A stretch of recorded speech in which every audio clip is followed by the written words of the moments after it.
Alright, that's more like it. YouTube won't allow me, if I do a video, my beard's a mess. YouTube won't let me flip the camera around in the video. So I have to use my phone and then just upload it to YouTube. So I had found well, I didn't find it. What it is, I was listening to some YouTube channels and it was on one of these broadcasting networks or whatever. I don't know if it was Fox or WHS or whatever it was on YouTube. But when I heard this, I was like, holy crap. This whole virus crap might just be a scare tactic. Because I don't know if y'all know this, but I'm not a financial advisor, but I have listened to some financial advisors, and when it comes to the stock market, they told us that the main things that they look for when they want to invest in companies to start changing their stocks or dumping their stocks or moving their stocks is when there's war, or if there's what's going on now, a pandemic, some kind of something that's gonna bring fear mongering to the people, because the people are the ones that are what keeps the economy going. When we go and a bunch of us get together and we spend our money at certain companies, then a percentage of that goes to the stock market. And of course, the stock market knows all of, of course, they got screens everywhere. They know what companies are making money, what companies aren't. And that's how these politicians make their money. Now, if I can find it, I'm going to show you something here. But I just want you to listen to this. Now, I'm not saying that this coronavirus thing ain't a real virus, but I do believe the media is making it out to be worse than what it is. I believe that this thing can make people sick, like the flu. And I believe that the strain of it is more lethal than just the flu. And the CDC ain't telling the truth about it. Actually, the media ain't even telling you the truth about it. Because I looked up, I'm getting a little deeper than where I wanted to go with this. But I looked up and studied on the virus itself, how it works, and where it originated from, where it came from, and how it was developed, I guess you could say.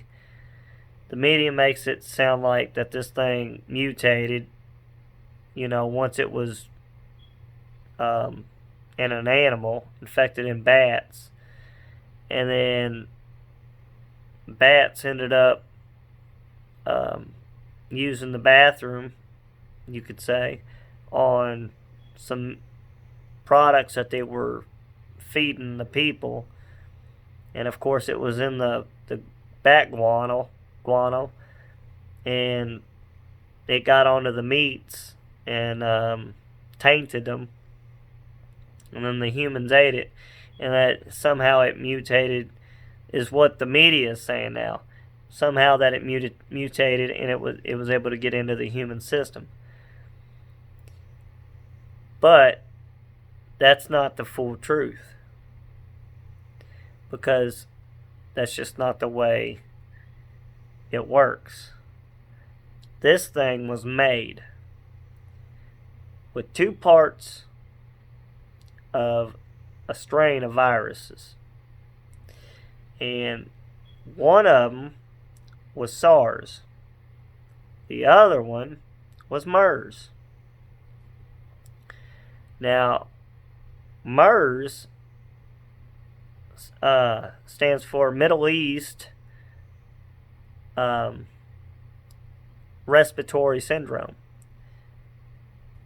Now, SARS stands for Serious Acute Respiratory Syndrome. I think it's SARS.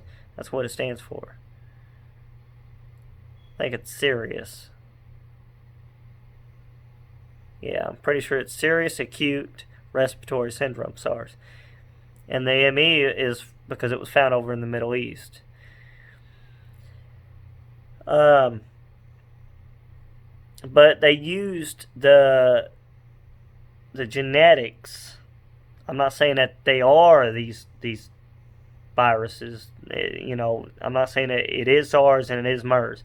I'm saying they use strains of those viruses to come up with the coronavirus. And that's even if this is legit. And supposedly, it was made over in Wuhan, China. And I've got my doubts on that one too. But it accidentally got out. Now, don't ask me how. I believe somebody could have, while they was building this thing, tampering with it, synthetically manipulating it, because they got CRISPR out. You can do anything with cells these days now. And I'm not saying to use CRISPR, but I'm sure they used a form of it to synthetically manipulate the genomes in this virus to make it work with animals and humans. And this thing's going to mutate. It's learning, Once it got released into whoever, it learned their body when they got infected. And then, of course, it came over here, and then they coughed, and they spreaded it. And everybody's different. Everybody's immune system ain't the same. Everybody's immune system has learned to fight off certain bacteria, certain germs. So we're all different. And this thing's going to learn if we don't kill it off fast enough.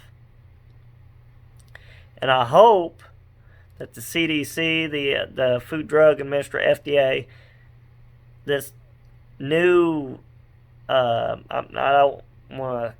wouldn't use vaccines. I wouldn't want that in me. But I would take a medicine, and they've got two forms of medicines out right now. I don't know if the one is a vaccine or not. I don't think it is. I think they're both medication that you take. And one of them fights malaria. And if we catch it in time, and this medicine does work, and it fights it off, and they give it to the population, the people that are infected with this virus, that are tested positive, and we rid it, we might be all right. But I'm telling you, if we wait too long, it's gonna learn, and that's what viruses do. Strains change, they mutate, they learn how to live just like we do. We all learn how to do stuff to survive in this world. Same thing with a virus. They can learn too. And that's what tricks the immune system in everybody's body, is because it tricks it. It learns a different way to get around it. So the antibodies don't kill it, But, like I said, I got way off topic. But listen to this. When I heard this, I had to make a video about it. I'm going to put you on my TV here. Alright. While warning donors but reassuring the public, GOP Intel chair unloaded personal stocks before COVID-19 smashed markets.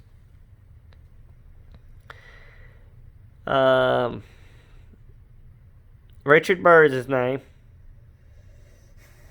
So let's see here. Yeah, it'll let me scroll down. There's a good pic of Richard.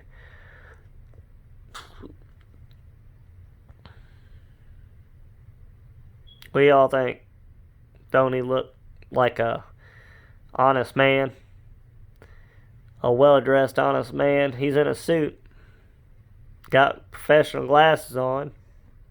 I think he could have went for some stylish Oakleys, but that's me. Maybe if that's not a toupee, a better looking one. I mean, jeez. He's wearing the old style ties. What is that? A striped long sleeve shirt. I mean, it's like so generic, if you ask me. But anyways, here we go. A look at the financial records revealed that Senate Intelligence Committee Chairman Senator Richard Burr last month, just as he was warning big dollar donors, those people I was putting stocks in, but not the general public, about the looming threat of the coronavirus. Personal stock holdings worth hundreds of thousands of dollars, many of them in industries now seriously impacted by the outbreak. Yeah, we already know where this is going. Burr and his wife Brooke sold between $581,000 and $1.5 million in publicly traded stocks on February 13th. What a date. And didn't buy any new positions, according to a recent financial disclosure filed with the Senate. Like I said, war and fear. That's the whole reason they're wanting to bring these stock markets down. Kind of like almost crash the economy, but not. Because there are safety locks on the stock market. Around the time that Burr sold his shares of major corporations, including several hard-hit hotel companies, he publicly expressed confidence about the U.S. government's ability to fight this virus. Now, for him to be able to confidently say this, in light of the public, he might be, what do you call those, a sociopath, if this virus is real. Or maybe it's just made up, and that's why he can confidently tell the public that it's okay. You know, we'll be able to take care of this. We'll defeat this made-up virus if it is. However, in late February, Burr privately warned that the virus is much more aggressive in its transmission than anything that we have seen in recent history, according to a recording obtained by the National Public Radio. So, if he's being honest, he's saying this thing's pretty bad. Between the Burr's two accounts, they sold up to, come on, phone, up to $150,000 worth of stock in Wyndham Hotels and Resorts, which last almost 2/3 of its market value. Let's see here.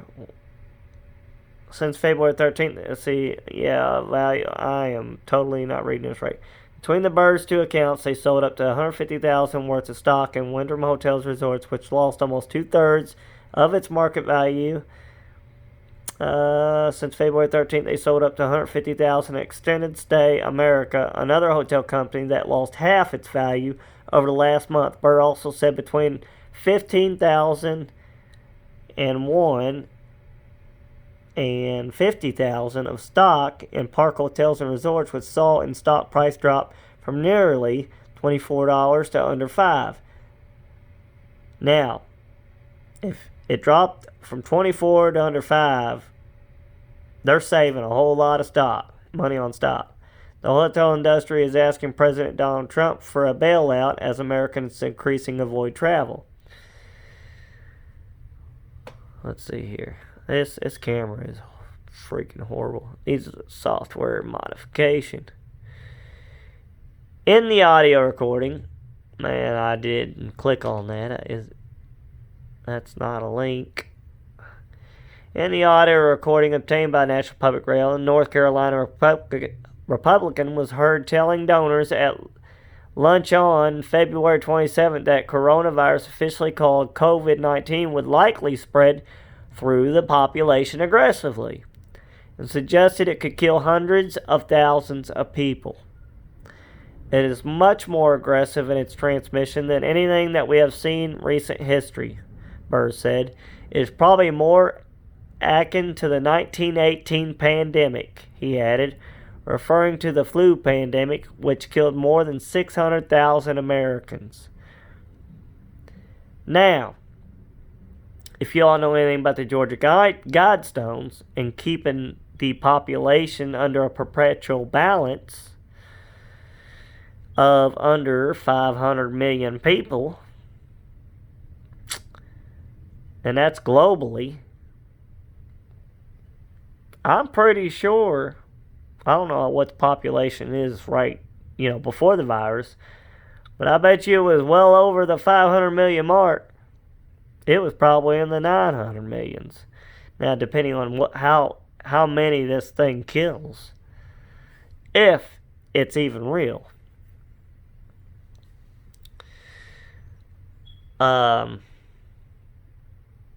Just 2 days earlier, Trump was telling the press that the U.S. was very close to finding a vaccine for COVID-19 while complaining on social media that the Democrats were unfair to his administration in the criticism of his response to the outbreak.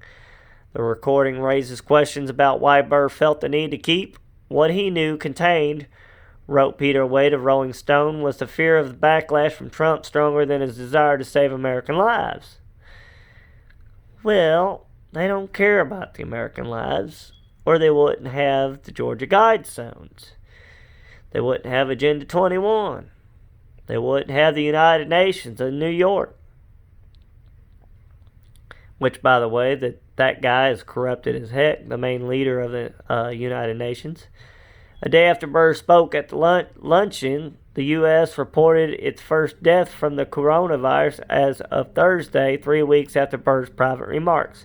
More than 10,000 people in the U.S. have contracted the virus, and 172 have died. The lunch Burr spoke at was organized by the Tar Heel Circle, a business organization in North Carolina, with membership fees ranging from $500 to $10,000. The donors he was addressing, according to National Public Radio, contributed a total of $100,000 to his 2016 campaign.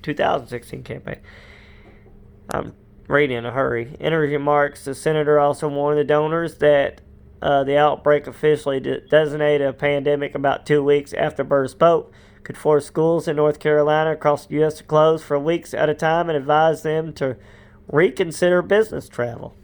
Now, this goes on and on and on. I'm not about to read the whole thing, but if you all want to read it, here's the address. commondreams.org. News 2020-0319. While warning donors, reassuring public, GOP intel. I mean, you could do a Google search for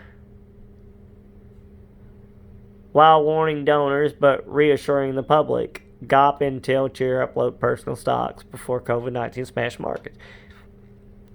And that was by Julia Colney, staff writer.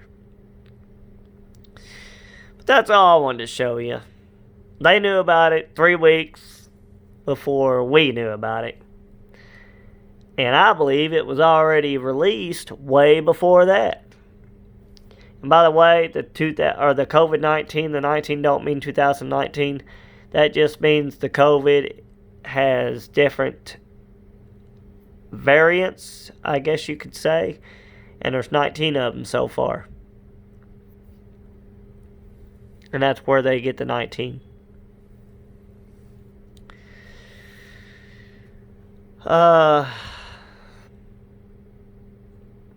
Just remember, Jesus said that there would be earthquakes in diverse places, There would be famines, pestilence, and all of these things must happen. But not to worry. Remember, don't worry about it. Because Jesus has his plans and he's got it under control. And everything will be alright. Everything will be alright. I know that's a lot to trust. It's a lot to take in. But I'm just speaking scriptural. And I promise you, in Jesus' name, everything will be fine. But you all have to just go along with it. And just live life. Keep doing what you're doing. That's what I'm doing. I'm going to work. I'm still talking to my friends. And whatever happens, happens. I'll deal with it as it goes. I might have to learn quite a few things on the way. How to survive. But I'll do it. I'll be fine. The main thing is to get off of this income. Get off that. Start depending on yourself. Grow your own food. If you don't know how, learn. Do your research.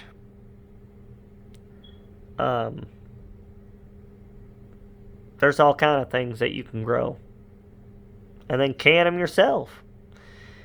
And if this thing lasts any longer, do it as long as you can. It actually is pretty fun once you start growing. Once you get to watch your creation, kind of like a little kid, grow from a little bitty seed to something that's going to provide you with healthiness. And I'll tell you something, it'll be a lot healthier for you. A lot. Hopefully you've got the non-genetically modified seeds where you just got to grow them one time and you can't grow them again even when you get the seeds from the actual fruit. Because they're made to not be able to do that, to grow once they've been grown once. But I'm going to leave it at that, y'all. God bless. And take care. Bye.